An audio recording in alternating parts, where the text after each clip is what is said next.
Bonjour à tous, dans cette vidéo, nous allons voir comment choisir la forme la plus adaptée d'un trinôme pour résoudre un problème.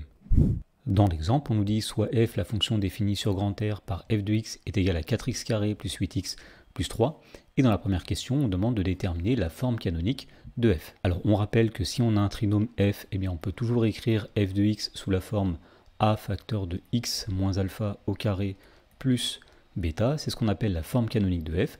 Le nombre a, c'est le coefficient situé devant x au carré, et les nombres alpha et bêta sont deux nombres qu'on peut trouver grâce à des formules disant que le nombre alpha est égal à moins b divisé par 2a, et le nombre bêta, c'est tout simplement l'image de alpha par la fonction f, c'est f de alpha. Alors pour déterminer la forme canonique de la fonction f de l'exercice, c'est-à-dire f de x qui est égal à 4x au carré plus 8x plus 3, eh bien on va commencer par repérer les coefficients du trinôme f, c'est-à-dire les coefficients a, b et c. Alors le coefficient a, c'est le coefficient situé devant x au carré, autrement dit ici a égale 4. Le coefficient b, c'est le coefficient situé devant x, donc b égale 8. Et le coefficient c, c'est la constante, donc ici c égale 3. Ensuite, on a dit que pour trouver la forme canonique, eh bien, on peut appliquer les deux formules qui sont ici. Donc le nombre alpha est égal à moins b divisé par 2a. Autrement dit, ici, ça va donner moins 8 divisé par 2a, c'est-à-dire divisé par 2 fois 4, autrement dit divisé par 8. Et donc on trouve que alpha est égal à moins 1. Et pour trouver le nombre bêta, eh bien, il suffit tout simplement de calculer l'image de alpha par la fonction f, autrement dit f de moins 1. Et donc pour calculer f de moins 1, il suffit de remplacer tout simplement x par moins 1 dans l'expression de f de x. Autrement dit, ici nous allons avoir 4 multiplié par moins 1 au carré, plus 8 multiplié par moins 1, plus 3. Alors ici nous avons moins 1 au carré, c'est-à-dire 1, 4 fois 1 ça va donner 4, 8 fois moins 1 ça va donner moins 8, 4 moins 8 ça va donner moins 4, et moins 4 plus 3 ça va donner moins 1. Voilà, donc maintenant nous avons tout ce qu'il nous faut pour avoir la forme canonique de f. Nous avons le nombre a, le nombre alpha et le nombre bêta. Donc si on applique tout simplement la formule qui est ici, eh bien on va dire que la forme canonique de f, c'est f de x est égal à a, c'est-à-dire ici 4, multiplié par x moins alpha au carré, puisque alpha vaut moins 1, on va faire ici tout simplement x moins moins 1 au carré, plus le nombre bêta, c'est-à-dire plus moins 1. Et donc on peut écrire ça plus simplement en disant que f de x, c'est 4 facteurs de x moins moins 1, c'est-à-dire x plus 1 au carré, plus moins 1, c'est-à-dire moins 1. Dans la question numéro 2, on demande de montrer que pour tout réel x, f de x, c'est 2x plus 1 facteur de 2x plus 3. Donc pour montrer cette égalité, eh bien on peut soit partir du membre de gauche pour arriver au membre de droite, ou bien plus simplement partir du membre de droite et arriver au membre de gauche. C'est ce que nous allons faire, puisqu'ici on voit qu'il suffit tout simplement de développer cette expression pour essayer d'arriver à l'expression de f qui est ici. Donc on va commencer par se donner x un nombre réel, autrement dit soit x appartenant à grand R, et on va calculer 2x plus 1 facteur de 2x plus 3, que l'on va développer grâce à la double distributivité.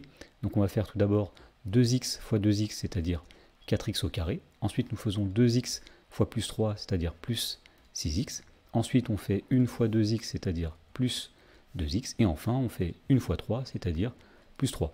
Et en réduisant cette expression, eh bien on obtient ici 4x carré, plus 6x plus 2x, ça va donner 8x, plus 3, et on reconnaît ici f de x. Voilà, donc à ce stade de l'exercice, nous sommes en présence de trois formes différentes du trinôme f, une forme développée qui est celle-ci, une forme factorisée qui est celle-ci, et enfin une forme canonique qui est celle que nous avons trouvée dans la première question. Dans la question numéro 3, on nous dit en utilisant la forme de f la plus adaptée, c'est-à-dire soit la forme développée, soit la forme canonique, soit la forme factorisée, et bien tout d'abord de calculer f de 0 et f de moins 1.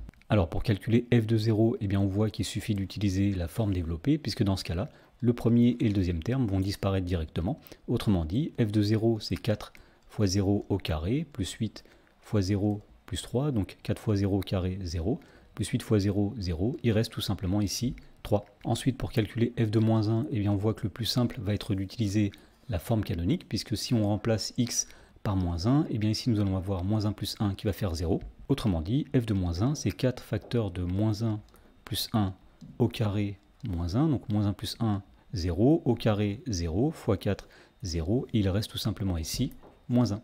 Dans la question B, on demande cette fois-ci de déterminer le tableau de variation de f sur grand R. Et bien pour faire cela, le plus simple va être d'utiliser ici la forme canonique. Alors pour établir le tableau de variation de f, tout d'abord dans la première ligne, nous allons mettre x qui va de moins l'infini jusqu'à plus l'infini. Et dans la deuxième ligne, nous allons mettre les variations de la fonction f. Ensuite, puisque le coefficient a qui est égal à 4 est strictement positif, eh bien on sait que le trinôme sera d'abord décroissant, puis croissant. Et on sait que le changement de variation aura lieu ici au niveau du nombre alpha. Alors nous avions dit que le nombre alpha est égal à moins 1, donc ici nous allons placer moins 1. Et ensuite, on sait que l'image de alpha, c'est le nombre bêta, autrement dit ici, l'image de moins 1, c'est moins 1. Dans la question C, on demande de déterminer les racines de f. Alors pour faire cela, le plus simple va être d'utiliser la forme développée de f, puisque effectivement, si on cherche les racines, c'est-à-dire si on cherche à résoudre l'équation f de x égale 0, eh bien si on utilise la forme factorisée, cela revient à résoudre finalement l'équation 2x plus 1 facteur de 2x plus 3 est égal à 0. Alors il s'agit ici tout simplement d'une équation produit nul, donc 2x plus 1 facteur de 2x plus 3 sera égal à 0, si et seulement si, soit 2x plus 1 est égal à 0, ou bien 2x plus 3 est égal à 0.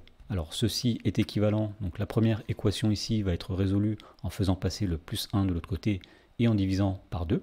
Alors lorsque plus 1 passe de l'autre côté, il devient moins 1, et lorsqu'on divise par 2, et bien ici on va obtenir moins 1 demi, donc la première racine sera moins 1 demi, et de la même façon on va résoudre la deuxième équation en faisant passer le plus 3 de l'autre côté qui va devenir moins 3, et en divisant par 2, donc la deuxième racine de ce trinôme, c'est moins 3 demi. Voilà, donc nous avons montré que les racines de f sont moins 1 demi et moins 3 demi, alors on peut éventuellement les placer dans le tableau. Ici, si nous plaçons moins 3 demi, eh bien on sait que son image sera 0, et si nous plaçons moins 1 demi ici, eh bien son image sera 0 aussi. Dans la question D, on demande de montrer que pour tout réel x, f de x est supérieur ou égal à moins 1, et donc pour faire cela, nous allons utiliser la forme canonique de f. Alors on va commencer par remarquer que pour tout réel x, le terme x plus 1 au carré est un nombre positif puisque c'est un carré. Donc on va dire que pour tout réel x, x plus 1 au carré est supérieur ou égal à 0. Lorsqu'on multiplie cette inégalité par 4 des deux côtés, on va obtenir ici 4 facteurs de x plus 1 au carré est plus grand que 0 fois 4, c'est-à-dire 0. On n'a pas changé le sens ici des inégalités puisque nous avons multiplié par un nombre qui est positif. Et enfin, pour obtenir f de x, eh bien, il suffit, d'après la forme canonique, de retirer 1 ici.